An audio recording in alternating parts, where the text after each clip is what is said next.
is slated for tomorrow, but before the live stream drops, here is what to expect. Now, more specifically, WWDC happens June 13th, 2016, 10 a.m. Pacific, 1 p.m. Eastern, and if you're anywhere else in the world, I will drop a link below along with where you can check out the live stream. First and foremost, I think it's pretty safe that we can bank on an update to iOS, and more specifically iOS 10. There's been a rumor floating around that Apple may shock the world and drop iMessage for Android, which would be amazing. That is like kittens plus ice cream level awesome, just not together. But as magical as that sounds, and believe me, I would love to have iMessage for Android, we gotta slap ourselves back to reality because the actual chances of that happening are slim to none. What actually may happen though is finally the ability to hide stock applications. And if you're on Android and you've been able to do this for the past 59 years, that is awesome. But for once, let's just throw a little love towards iOS's way and be happy that they could finally join the party. Now on top of that, it's also expected that we'll see a complete overhaul and redesign of Apple Music, which personally I think is much needed. I am still Team Spotify. I never really could get fully invested into Apple Music. There's just something about it that never really hit home with me. So at this point, any changes or especially a redesign would no doubt be welcomed.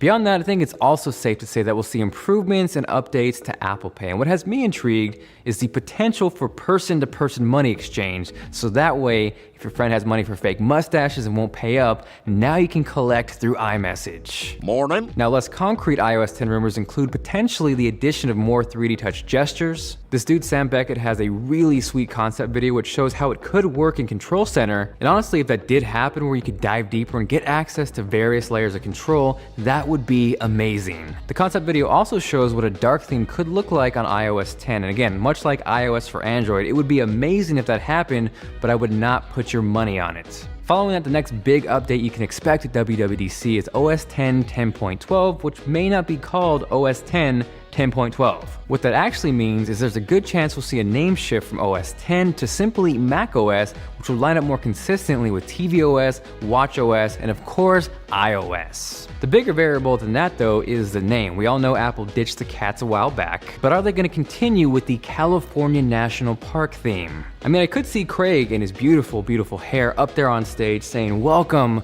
to macOS Sequoia, Mojave, Joshua Tree, Golden Gate, Alka," and that's probably not going to happen, or there's potential to completely change the theme altogether. As far as features go, the big additions that are rumored to happen right now are the implementation of Siri and an update to Photos. As many of you are aware, Apple decided to old yeller iPhoto and replace it with a very basic Photos app. And while that was extremely minimal, I think we can look forward to some more complex functionality being brought back to the app. Following that, the next thing you can expect are updates to both tvOS and watchOS, although I wouldn't expect anything major. There is more than likely not going to be an announcement of a new Apple Watch, but more than likely what everybody wants, more bands. But on a serious note, these announcements are more of a, hey, look at us, we're still alive, because something cooler is happening later in the year. Finally, the last thing to expect is to expect nothing at all as far as hardware goes, and this is probably the most disappointing thing. There's been so much talk about completely redesigning MacBook Pros, MacBook Airs, 5K Thunderbolt displays with a freaking GPU inside, and as much as that gets me excited, we are probably not going to see that happen tomorrow.